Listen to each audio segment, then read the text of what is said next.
Great job. Can you get a round of applause?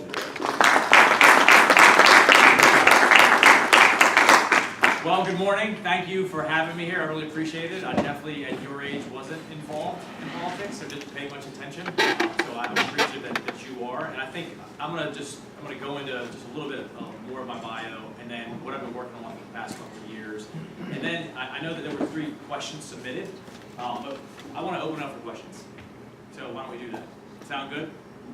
All right. So first, let me talk about the Eastern Shore and growing up with a single mother. Initially years ago, I started working on a farm at age 11, which is actually a good thing, of course, with work ethic and things like that. But I definitely didn't start out in the right direction in terms of behavior. And I remember being on the farm one day, and I remember leaving the lunchroom, and a guy drives up in a black car. He's in a black suit. And he says, "Are you Scott Taylor?" And I said, "Yes, sir, I am." And he said, "Well, you're coming with me." So the next thing I know, the farmer runs over, of course, to challenge this guy. Why is he taking an 11-year-old kid in his car with him? And he shows him a badge.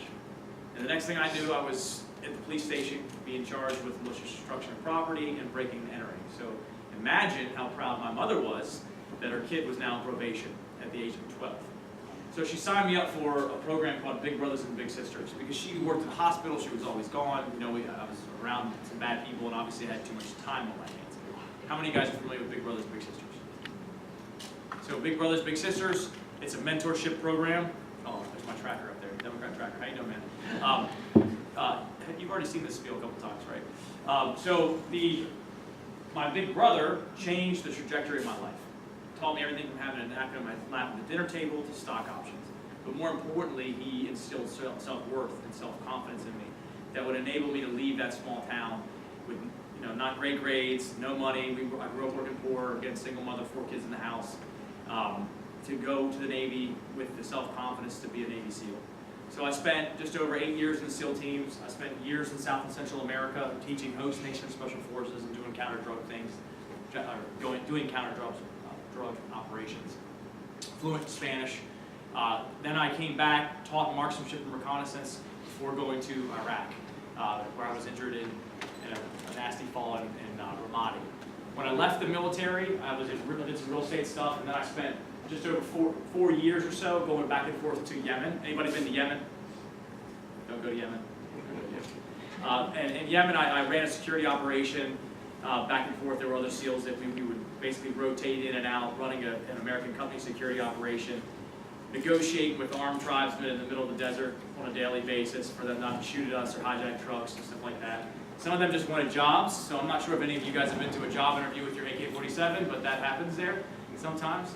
And if you can negotiate there in the middle of the desert, it's pretty easy to negotiate in Congress, because you don't have Arabic and AK-47s everywhere. So after that, or in between there, I used my GI Bill to go get an education. And so I went up to Harvard, and they had this extension school program that's part distance and part residency, which was fantastic for me, because I could go to Yemen, and as long as the tribes weren't cutting my internet lines, then I could do my work there, and then I'd fly to Cambridge and finish my work up there. So I have a bachelor's degree with a concentration in international relations, and then I rolled right into a master's program as well. Finished all my master's coursework, but my last semester was the fall during this congressional race, and which of course upset my campaign a lot, because I was flying every week out to Boston to finish up. So I had to finish a thesis. So I have to find some time to finish a thesis. I also served 2 terms in the State House of Delegates, which has been fantastic, because I learned a lot how to legislate in a diverse body, what the state issues were. We were able to pass a bunch of laws helping veterans and energy and other things like that. And that helped equip me for where I am now. So when Congressman Ridgel decided to retire, he sent out a video message to everyone that was elected. And I just happened to have my political team there that day in the Capitol in Richmond, and we talked about it, sent out a poll to the district, and overwhelmingly they said do it, so we did it, and here we are. I met with the Speaker of the House early on before I was sworn in, and he asked me, he said, what committees would you like to be on? I imagine you'd like to be on House Armed Services because of your background and your district. And I looked at him, I said, no sir, I'd like to be on appropriations. And he said, no, that's not happening. You're a freshman, freshmen are not on appropriations. So there's a steering committee of 17 members that essentially puts people on the committees. Leadership has a weighted vote, there's no doubt about it. So I spent the next 4 months meeting with each one of them to try to tell them why it's important for Virginia to have an appropriator. At the time, Virginia did not have an appropriator. And in our district, about 43-ish% of our economy is federal spending. We have 8 major military installations, of course. So we were able to be successful, and I got on appropriations. And as you said, we're the first freshman here in Virginia. And with our economy being 43-ish% federal spending, it's important for us to have a seat at that table. I serve on the Military Construction Subcommittee in Veterans Affairs, meaning we oversee their budget, so everything from a porta potty to a base all around the world. We oversee their budget as well as the Veterans Affairs budget. And then I'm on Homeland Security, which is Customs and Border Patrol, ICE, TSA, Coast Guard, or under Homeland. Should we be reelected, we're trying to shoot for what's called defense appropriations, which is half of discretionary spending, and probably the most important subcommittee for this area because of all our huge military presence. We've worked on areas, the 3 areas that we've really worked on have been rebuilding our military, it's been Veterans Affairs issues, we have the fastest growing veteran population in the nation, women veterans, Iraq veterans, and Afghanistan veterans, 40% more increase of veterans in the VA healthcare population in this district in the next 10 years, 60% more care. And then the other thing I wanted to work on was economic issues, and that's just voting in a way that sets conditions for the economy to thrive. On those 3 things, let's talk about them really quickly. Rebuilding the military. This year was the first year in almost a decade that Congress, and I know this is not a low bar, definitely not, it is a low bar, excuse me. For the first time in almost 22 years, Congress passed appropriations and authorization for defense on time. And why is that important for this area? So again, and you guys know this probably very well, there are authorization committees that authorize, let's say you're building 3 subs, but then you got to go to appropriations to get the money, right? But both of them are very important to be done on time, because if they're not done on time, you have what's called a continuing resolution. There are 12 bills that fund the government, the appropriations bills. If they don't get passed on time, then the spending continues at the previous year's spending. And for new projects, you know, DOD and other agencies can't plan for new projects because there's not stability in their funding. They don't know if they're going to get the money. That's terrible. They can't make decisions in multi-year projects. How that's hurt the military, or a cumulative effect, is our maintenance, our readiness, our training have been hurt very, very badly. Same thing with sequestration. I'll get into that in a second because it's kind of boring, but unless you have a question about it. But that's really hurt our military. And it's also, and to give you an idea, if you extend ship maintenance, right? How many of you guys have veteran families in here, right? So how many of your folks were on a ship? So if you defer maintenance on a ship, it ends up costing the taxpayers more money. It also has a cascading negative effect, meaning it hurts deployment schedules, for example. So if you extend deployment schedules, it's not just the sailors that suffer, it's the families. So some of you may have been in that very situation when the deployment schedule gets extended, your mom or dad aren't home, or your brother or sister aren't home, and it hurts our families, which are no doubt the backbone of our national security apparatus, is our strong families. So we're working to rebuild the military. We passed the biggest pay raise for the military in the last decade, which was absolutely needed. We have funded it properly, got the stability of funding on time. That's not a one-time deal. We have to continue to do that and do it on time. And that helps our area, it helps our national security apparatus, and therefore our country. On the veterans issue, what have I done the past couple of years for that? Like I said, we have the fastest growing veteran population in the nation. There's a huge increase coming in veterans falling into our system. There was a hospital on the south side that was authorized by Congress some time ago, but no one is championing it.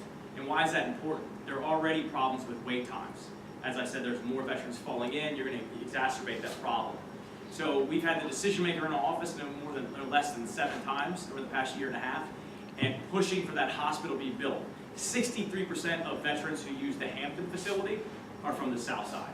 It's supposed to be on the south side. You're going to hear in the next couple of months, the GSA will announce that they're going to have a competitive bid, and we're going to get that hospital built here on the south side. Virginia Beach and Chesapeake will fight it out.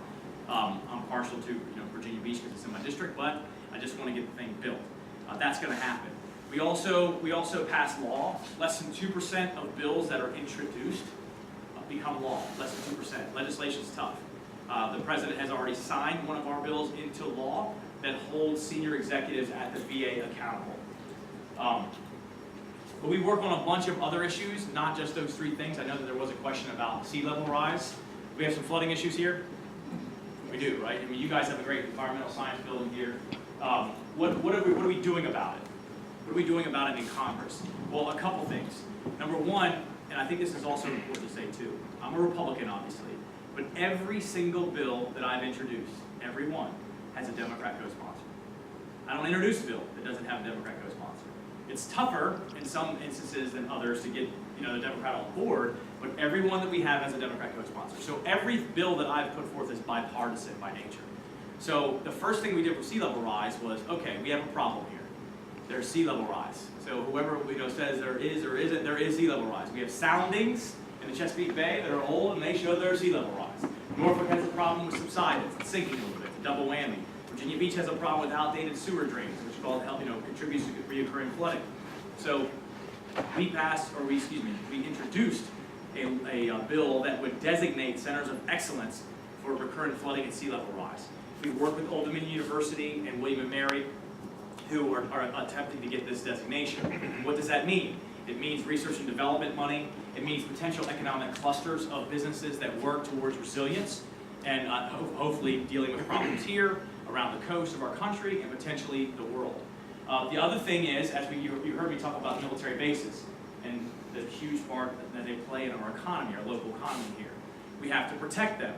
So we understood that DOD, on the military bases, they can spend money for resilience, for piers and other things like that, and they do, but they couldn't use it towards access roads. So getting soldiers and sailors on and off the base because it's outside of the base. So if you can't get soldiers and sailors on the base, you're not going to have a base that long.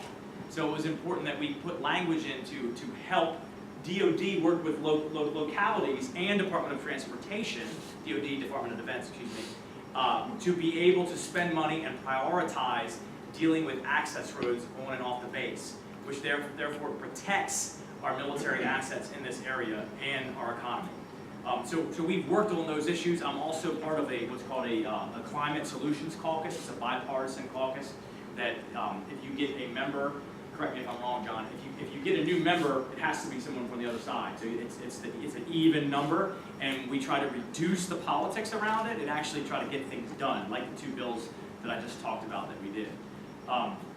We're also working on criminal justice reform. That's one thing that we worked on as well. We have a bill out now that deals with women that are incarcerated.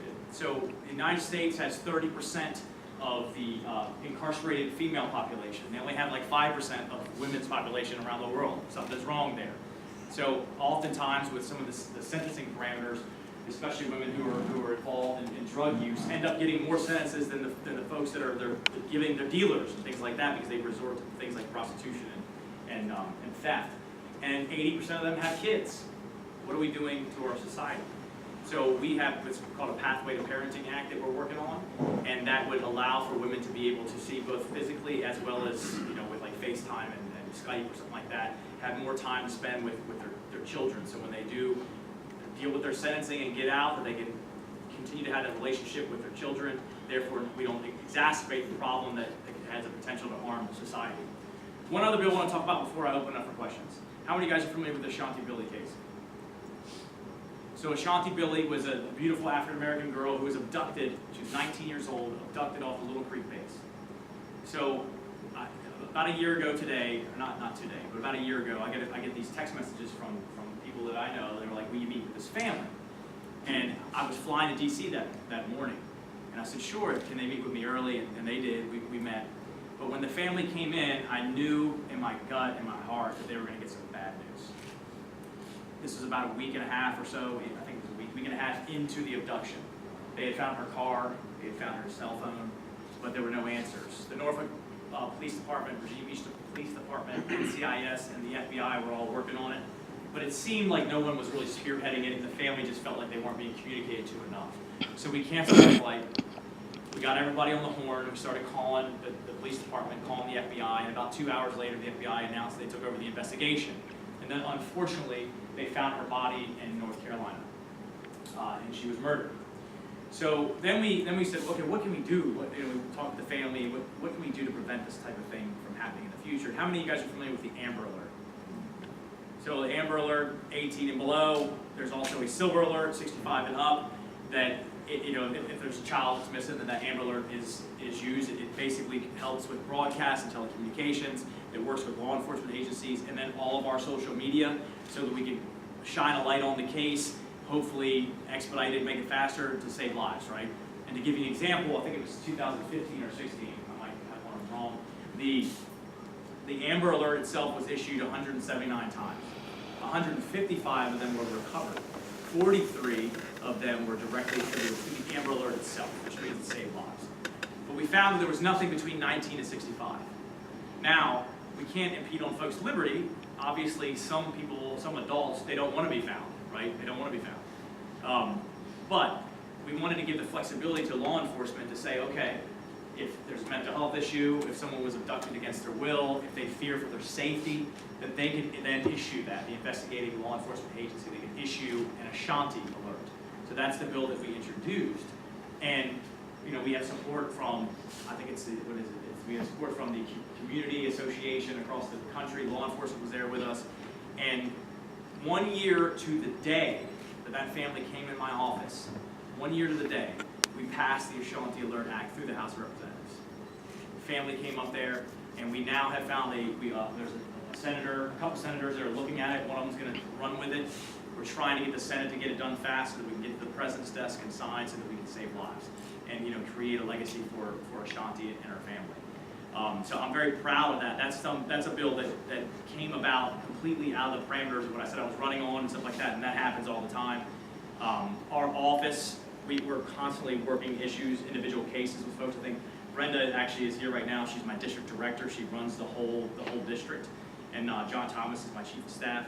But what have you guys closed? 1,400 cases or something like that. Individual cases with folks that need help with Social Security, help with veterans issues, disability issues, or just navigating the government in general. So it's not all legislation. There's other things that you do, and as a congressman, you on one hand you have a little bit of horsepower. You can pick up the phone, you can call somebody, they're going to answer. You can shine light on things. You can apply pressure on things. On the other hand, you're one of 435. So it's tough to get anything done. So understanding the parameters of your office and how you can be impactful to every single problem set is consistently a challenge. And you have to figure it out for every single problem set. Well, I don't open up for questions. I'm talking a lot. I have to put you guys to sleep. That's a really comfy looking leash you have right there. I'd probably fall asleep. Who's got questions? They gave me questions. What's that? They gave me questions.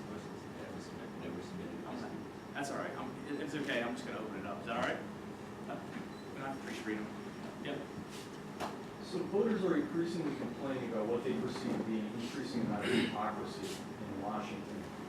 For example, claim to be a supporter of women, yet you have a problem with women having the choice over what happens to their bodies, or you also want to defund Planned Parenthood, where women get preventive health care, including a number of women here at this institution.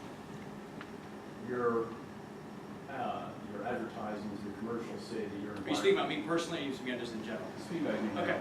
So your commercials say that you're environmentalists, yet you supported a budget that cut Chesapeake Bay funding by 2/3. And then lastly, my biggest concern is that this is a district that voted for President Trump by 3% more than Hillary Clinton.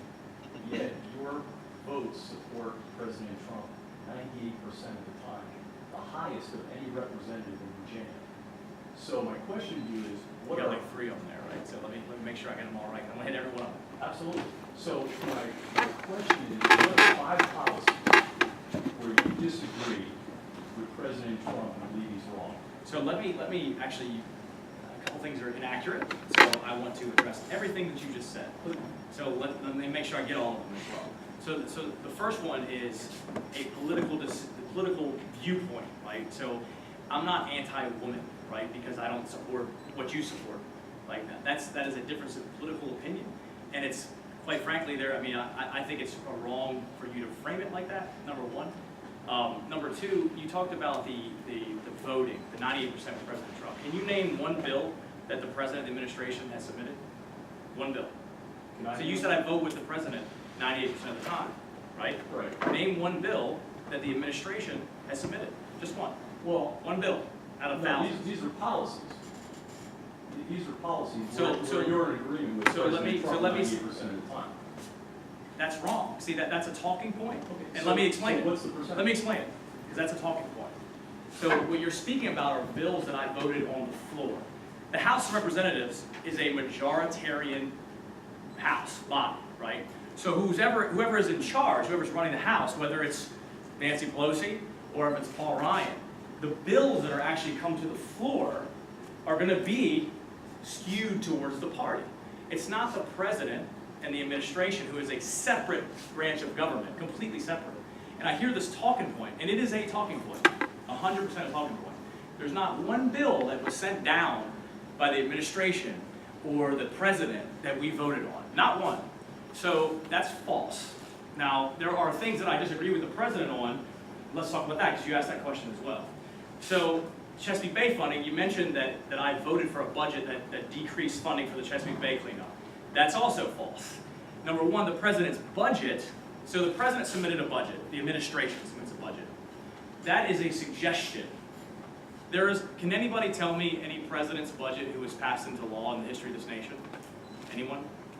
Never before has a president's budget been passed into law. That is also, that's not true. Article 1 of the Constitution says who has that purview? Congress has that purview. So the Chesapeake Bay money that the president's suggested budget took away, I disagreed with. So in Virginia, we have folks that that obviously disagree with it as well, but I'm the only one on appropriations. So remember, you can write letters. You have on one hand what you can do as a congressman, and it's different with each scenario. So people wrote letters and they disagreed with it. They said it on TV and all those things. That's good, but that does nothing to keep that money there or return that money. On appropriations, I work with Congressman Dutch Ruppersberger, who's a Democrat from Maryland. We're the ones who really restored that money. We're the ones who went to the chairman of appropriations and said, this is a priority for our district. We want that restored. And we're the ones who got it. So I didn't vote with the president to reduce Chesapeake Bay cleanup funding. I actually helped restore Chesapeake Bay funding. So I appreciate the talking point, but it's just inaccurate. But it was at a third of the level, you'll agree with that? Sorry? You'll agree that it was at a third of the level of the So previous funding? no, I disagree with that too, because that is also false. So a $73 million funding is what the Chesapeake Bay thing was, $73 million. We submitted the first bill amendment to bring it back up to at least $60 million, because I worked with the chairman to see how much I could get out of the $73 million. It was $60 million initially, but the Senate side put it at the full 73, so we brought it all the way back up. And then I therefore voted for it all the way back up. So I'm not sure where you're getting your facts from, brother, but you're a little off. So, who else has a question? Well, I'm gonna go with I'm gonna let everybody else. Well, I appreciate the information, but Yeah. my question was, can you give us an example of 5 I don't know, policies? there were so many of them. I'm Five. happy to answer any question. Well, my question was, could you give us an example of 5 policies where you do not agree with President Trump? Let me think about 5. So we have, and you help me out because you got all. So number 1 is my stance on the LGBT fair housing, which is my first bill that I put involved that stops discrimination in housing for sexual orientation. That's the first thing I'm sure that we disagree with. We just had a big discussion about one that I disagree with. What else? Let's see. Sorry. Offshore energy. I'm opposed to offshore drilling. Obviously, this administration is not necessarily. What else do we have? Charlottesville. I felt like the president failed in his leadership after Charlottesville. Helsinki. Some of it's foreign policy I don't agree with as well. I don't agree with them stylistically. I'll have to think about certain policies, and I'm happy to give it. But there are plenty of things that I disagree with. And if I disagree with the president, I say it. Now, we probably agree with more than we disagree with because we're both Republicans. That's just the way it is. But if I disagree with the president, number 1, I'll say it, or number 2, I'll act or vote in a way that disagrees with him. So I hope that answers your question. But I'm happy to get with you afterwards and go more in the depth. Yes? So you mentioned sea level change and flooding being an issue, and really that's part of a larger problem in terms of climate change. Sure. There's a lot going on there. So how do you see yourself and your role being able to make progress on the bigger problem rather than just sort of small fixes on our area, especially given that you're in a party and you're working with an administration that has sort of historically denied that it's happening or just has not made that a priority. Climate change, I think we can agree, is not a priority for this administration. They're ignoring, international reports, but you want to fix sea level here. So how I do think you fix sea level here if this is without addressing the big picture, or how will you address the big picture? Let me put something on addressing the big picture, because I think there are, number one, you have environmental science, and then you have political science. And that's a fact, right? You have political science that you have to deal with, and people have differences of opinions of how you get to it. One of the things that I disagree with, so for example, in the Paris Accords, right? I've spent years of my life overseas. I've been to a lot of countries that don't have capacity, don't have the good governance that would be able to use your taxpayer dollars in a way that would actually combat climate change. So number one, that Paris Climate Agreement, for example, is a treaty. And I think that if you agree that one president can put that in place by himself or herself, then the next one can take it away. It had to go through a treaty if you want it to be enduring. For the dollar amount of our taxpayer dollars, for as compared to historic other agreements on things like climate, it was a mistake not to put that through the Senate. It might not have come out like you wanted it to come out, or not at all, but that's the system that we have in this country. One of the things when you look at helping overseas and other places, what can we actually do with aid money? And again, this is from personal experience. I know some of these countries don't have the capacity of governance, nor, quite frankly, the priority that we might have in things like climate change. They might have their diplomats say that, but not on the ground. What can we do overseas to actually impact climate change? So when you look at Indonesia, let's take Indonesia for an example, and as a member of appropriations, I can work on the reformation of deliverance of foreign aid and what we do with it, right? So when you look at Indonesia, whether it's man-made, from fires or farming, from fires or farming, for logging or farming, but also El Nino creates these dry conditions and causes fires in Indonesia that burns rainforest. The world, I think they'll hold me to it, it's like World Climate Institute or something, did a study in 2015. And the daily carbon output in the burning of Indonesian fires, because you're talking about billions of years of compacting carbon, and if you burn that, you burn the filters and you release that in the air. The daily impact of that carbon release was the equivalent to all the carbon release in economic activity of the whole United States. So in my opinion, if we're going to be using taxpayer dollars, on a much broader level in helping other countries in the world, then why aren't we doing it in a very targeted way that really deals with the issue a lot better? So what about in our terms of that doesn't keeping regulations and keeping these to address the big picture that we Sure. trickle down into? that, none of that, we're talking about a bigger issue there. That doesn't negate us dealing with emissions, incentivizing companies to deal with emissions. When I was a state delegate, Brenda was with me, we passed a series of laws that incentivize, so 18-wheelers emitting a lot of emissions with diesel and things like that, also using foreign oil. So we passed a series of laws that set the conditions for a company like UPS, pretty big company, right? Change their whole fleet to natural gas, which is much less of a polluter than diesel, right? So I've worked on these issues for years. It's tough. It's tougher. It's a lot tougher. I mean, I'm going to be realistic with you. When I told you earlier, you got on one hand what you can do, and you got what you can do on the other hand. It's much tougher. Less than 2% of laws or bills introduced pass into law, and that's not just because of Republicans. It's because of Democrats as well. It's all of us.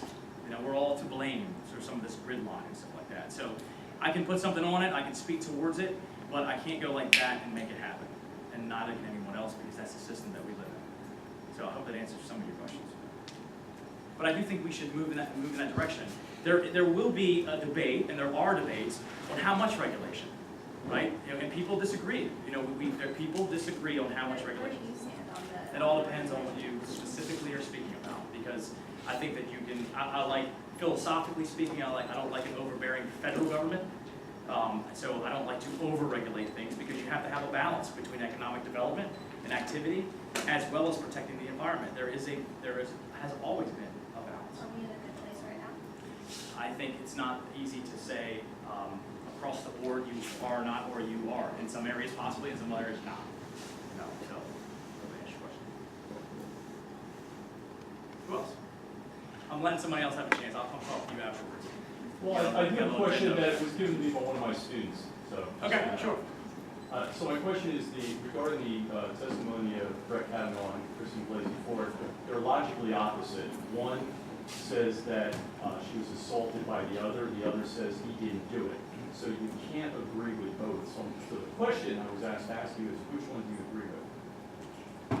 I actually think that you probably could agree in some respects with both of them. I think, let me frame this, because you clearly have an agenda, and I appreciate it, but I'm not going to answer your question. Sorry, I don't have an agenda. I'm one of your constituents. Okay. I pay your salary, and these are questions that my students have asked me to ask you, period. Okay. So I think it was an embarrassment, number one. The whole charade was an embarrassment, in my opinion, for the country. For not nationally and internationally, I think it was an embarrassment. I think, because you're bringing in some politics to it, let's bring in some politics. So I believe that if there was an issue, and I think you have to listen to women. In my personal experience, I don't know people who have been sexually assaulted, and you have to listen to them. There's no question about that. I think the way that it was handled, this whole with Dianne Feinstein, for example, who had this information while the gentleman was being investigated by the FBI, should have been submitted then, so they could have looked at it. I just think that the way it was handled was wrong. Do I believe that Dr. Ford had some trauma in her life? Yeah, I think she was very believable.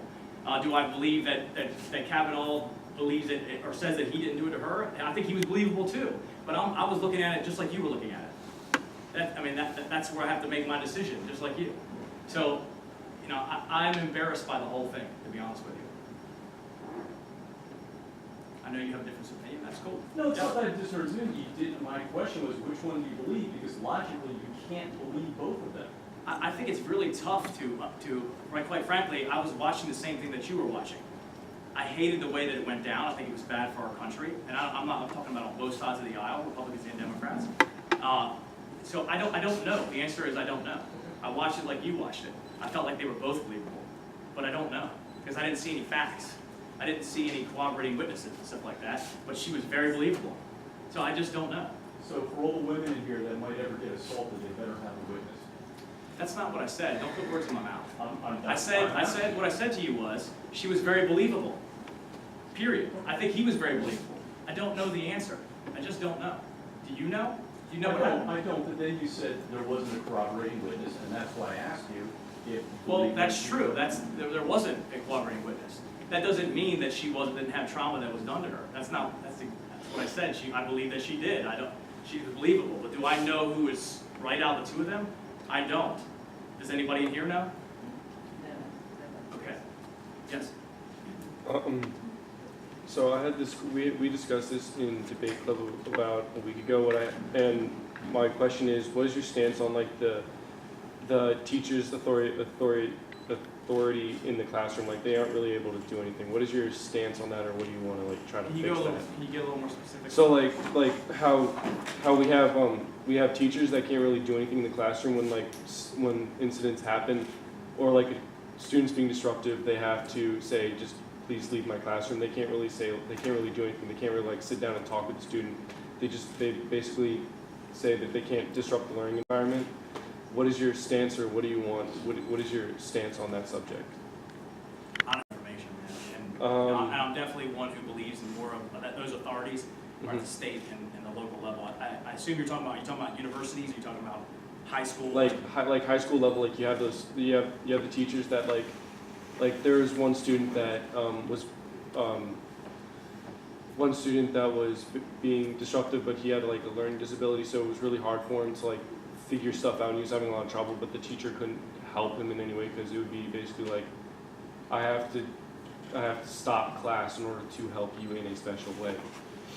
So I'm not, stiff-arming your question or something like that, but that really, those authorities really are down at the closer level, whether state or local levels, and not at federal, nor do I believe they should be at federal. I think it should be closer to the actual classroom itself. I'm not trying to evade your question. No, you're answering it to me, thank you. Yes, ma'am. You said that are all bills that you pass bipartisan in nature, or do you try and make most of them bipartisan? Every bill that I've introduced, every one has a Democrat co-sponsor. So they're bipartisan by design. do you find it like on a local scale moving more towards the parties working together, or is that just like in this area? It's tough right now. Yeah. You mean local area or you Yeah, mean just Washington? locally, and do you always I just think strive- the overall environment's very tough. Yeah. You know, you have people that, like they just have, and this is both sides. I think this is important. You know, and I don't like, I'm a military guy, man. I don't care where you're from, you're black, white, brown, gay, straight, I don't care. We got something to do, let's do it, let's get it done. That's my mentality. And that's why I try to reach across the aisle to bring people together, and we can, disagree about some things, and we will. That's the strength of diversity, right, of thought, because we're different. And I think that the answer usually lies in the middle. But you really have this overarching, people have agendas, and they just say stuff, and you're like, because it's backed by political and not necessarily facts. And even if some of them are facts, there's still disagreement, but you can't disagree now. And I think that's dangerous for our country. It's dangerous when you can't disagree, and you get lambasted because you do disagree. That's crazy. So I don't like where we're going with that, and I think people should calm down. And you can have debate and have difference of opinion and stuff like that. And then we have elections. We have elections for that. So, people get elected by the majority of the people who show up, which is important. That's why it's important for you to show up. It's important for you to be here. It's important for you to be engaged in your community at every single level, whether it is the local or the state level or the federal level. And I'm saying that to all of you, whether you agree with me or not, that doesn't matter. That's not the point. The point is, it's your country. It's our country. You should be engaged. You should talk about your difference of opinion. But it is tough on big things right now. We're in a very divisive time in our country. And my hope is that moving forward, that it's not just one leader, but other leaders are such that will bring people together, even if they do disagree. Does anybody in here know anyone that you agree with 100% of the time? No. So, and that's a good thing, not a bad thing. Yes. So first of all, I just want to say that it honestly makes me nervous to ask you a question, because it feels like when someone doesn't agree with you that you get aggressive with them. But then you just talked about civil discourse. Sure. But this didn't feel civil to me. I didn't feel at civil all. either. I didn't feel like that was a question. He's sitting in a seat just reading from a paper. I just felt like he got really aggressive. And as someone that has had assault in my past, I think that when you're in a place where people are speaking to you that aren't going to disagree with you, it just felt really aggressive to me. I felt the same, so I'm just saying. But he did it first. Isn't a good response, I think, from someone who was elected to represent us. You're supposed to rise above that, not sink to it, which I don't think there was any to begin with. So I have a couple of questions. I want to hear what you feel about the Black Lives Matter movement. I want to hear, as a SEAL military sniper, if you feel that anyone in our country who is not military or law enforcement should own an AR-15. And I want to know that as a gay woman with a wife and 3 children, little children, what you're doing to look out for my family. Okay, can you be a little more specific on the Black Lives Matter? Can you be more specific on Do the you last believe question? in the movement? I don't know, I don't understand what exactly the movement is, so that's why I'm asking for more information so that I can give you a better answer. Do you think Black Lives Matter? I mean, of course I think all lives matter. But that's undercutting the entire movement. Black lives can't matter before, all lives can't matter until Black lives matter. I think all lives matter, I just do. So I'm sorry, I don't know what you're trying to ask me, I really don't understand. I'm asking your opinion on the movement. I don't know enough about the movement to tell you. I think all lives matter, I think everyone should be protected. So as your constituents, you have a lot of Black people in this area, what have you done to understand the movement more so you can represent your constituents? I haven't done anything with the movement itself, but I represent a lot of my constituents, all my constituents. We have plenty of support from constituents of all different colors and creeds and backgrounds. And so I don't really know what you did now, I just don't understand it. So I believe all lives matter. I believe that there are certain situations in criminal justice reform, for example, where you have minorities that are worse off than majorities. No question about that. I do believe in criminal justice improvement, I will say. I worked on that issue when I was a state delegate. I worked on that issue now as a U.S. congressman. and for the better of everyone, and certainly for the better of minorities. So, I mean, that's all I can say. I mean, I just don't know enough about the movement. But are you trying to learn more about it? Not at this time. I'm happy to learn more about it. I'm happy to meet with anybody and learn more about everything. But that's my answer. So AR-15, do you think anyone should own them? I think it's their right to own it. So here's this is my opinion, Second Amendment. So yeah, I could say I'm an expert in guns, right? So the Second Amendment, in my opinion, wasn't put in place just to go hunting. That's not why it's there. The Second Amendment was to deal with a tyrannical government. And again, I've spent years of my life outside of this country in countries where there are tyrannical governments. And this country was sort of, it's ingrained in us, right? And I don't believe that the AR-15 is as powerful as it's made out to be. Being a guy who understands guns very well, I think it's like the scapegoat, it's not a machine gun, number one, not a machine gun. But that's a common element. You want me to answer? No, I am asking, I'm I mean, responding I'd like to something answer your that you're question. saying. It's a common element in a lot of these gun violence situations. It's a common element because it's gotten the best marketing campaign of any gun ever. But the vast majority of gun deaths are by what? Handguns. They're not AR-15s, it's handguns, which are semi-automatic. All handguns are. So I'm very strong on the Second Amendment because I understand, because in my philosophical belief, I believe it is to overthrow a tyrannical government if that should happen. And I don't think that we are biologically different than anyone in Syria, right? What does that guy call his own countrymen? Terrorists, so they can kill them. So and the same folks in this country that are political figures who say we should take everybody's guns away are trying to arm them because it's a tyrannical government. So, or they had in the past. It's a little bit different situation now, but. So I'm just very strong on the Second Amendment, and I don't believe that the AR-15 is as powerful or as a monster as it's made out to be. I just think it's had the best marketing campaign that's out there, and that's what people go to because that's what they know. But the reality is that the most gun deaths in this country are from handguns. So what was your last question? I'm sorry. I'm a gay mom with 3 children, a wife, and 3 little kids. I want to know what you have done in your years to do anything to support my family and the rights that we have. Okay, so for years, as a state delegate, and now as a U.S. congressman, as a state delegate, I supported like I said, the anti-discrimination based on sexual orientation in housing. I was on that bill for years. In State House, there was a bill that was coming here after gay marriage was a decision of the Supreme Court for gay marriage. After that, there was a reactionary bill of my own party, from my own party, that would have, I believed, been discriminatory. And I stood up on the floor against it. Stood up and spoke out against it. And it passed, it ended up passing, and then it failed in the Senate, but I obviously voted against it. But I didn't just vote against it, I stood up on the floor and spoke out against it. As a U.S. congressman, the very first bill that I introduced, it was the first bill, right? The very first bill that I introduced was that anti-discrimination bill, LGBTQ in housing. Again, that's not something that a Republican typically does. Actually, it's the first time, if I'm not mistaken, ever in the U.S. Congress that a Republican has put forth an LGBTQ anti-discrimination bill. And not just co-sponsored, but actually filed it. Furthermore, there was a you mentioned you had 3 kids. There was a bill, an amendment in appropriations by my party that would have it had to do with adoption, and I think it was discriminatory.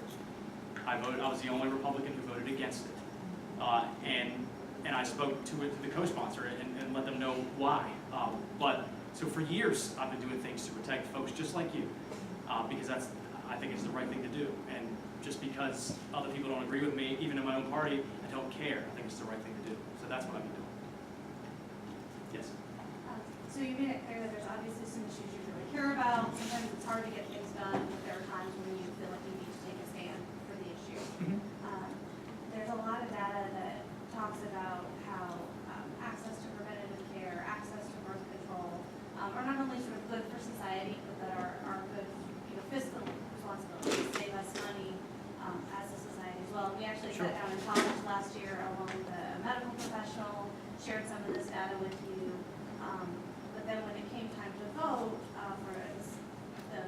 Affordable we Care touted Act. as Trump Care, was sort of the going name of the changes.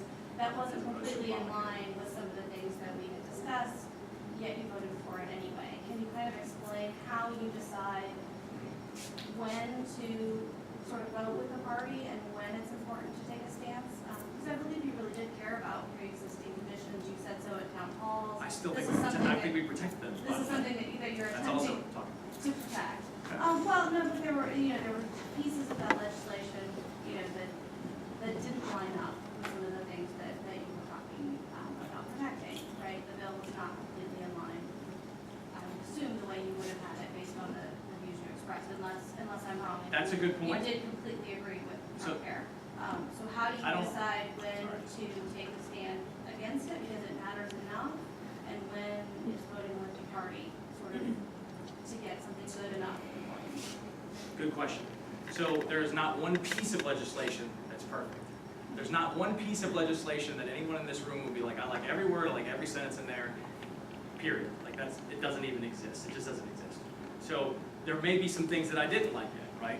But when I went to Congress, so you mentioned Trump Care, and there's Obamacare and Trump Care, if you want to say it like that, right? Or AACA or AHCA, whatever.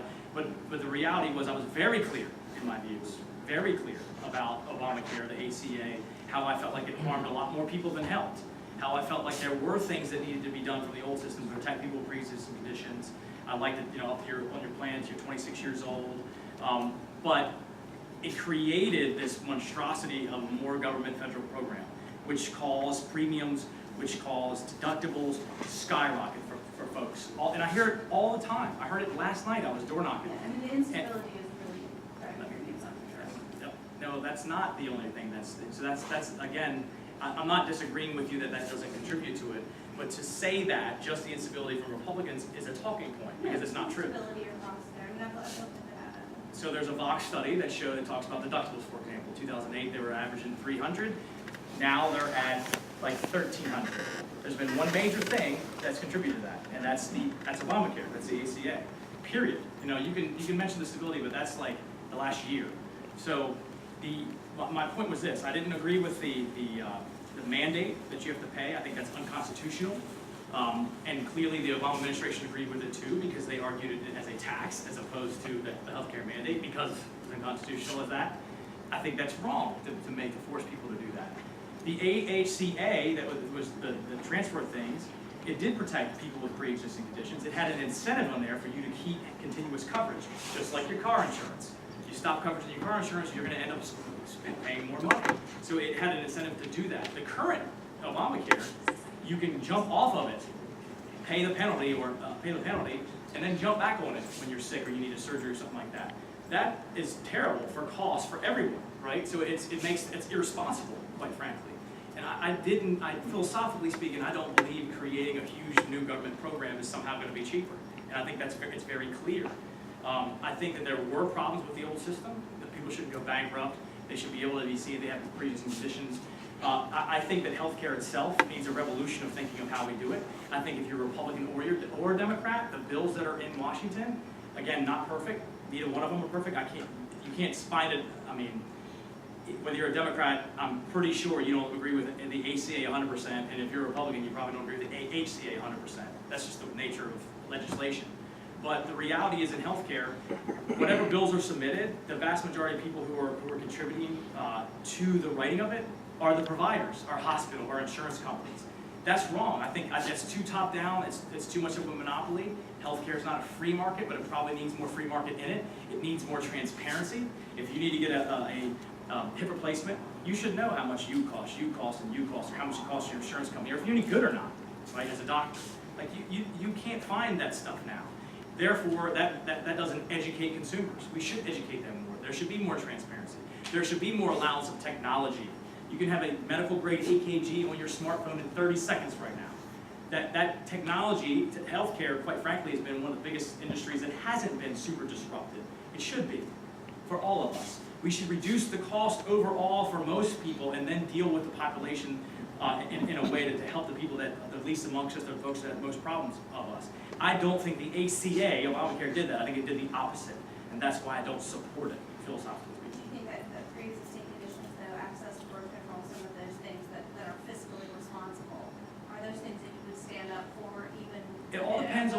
So- where you kind of, even if it broke with your party, you would stand up Yes, to that? if we create it in a way that doesn't crush working families all across the board to deal with, to do that, right? You I mean, have, it's you have to have the expensive grit. cover everybody, I right? understand. Yeah, it's expensive. It is expensive to cover everyone, but creating a full new government program and then covering that same amount of finite population that you're trying to cover there, doesn't make sense to me. It makes no fiscal sense to me. Trying to create transparency and allow technology to go in and reduce the cost for everybody across the board, and then dealing with that too, makes more sense to me. In my opinion, it'd be cheaper. Kind of, that's just what makes sense to me. So it all depends on what it looks like. So. All right. Well, let me wrap up there. So I really appreciate you guys having me. Thank you very much. Even if we disagree with things, no problem. I want to reiterate to all of you, whether you agree or disagree with anything, I think it's important that you're involved. I think it's important that you push, because the reality is you might not like politics, you might not like politicians, but that is the medium that we control our destiny, period. So get involved and vote. So thank you. Appreciate you guys.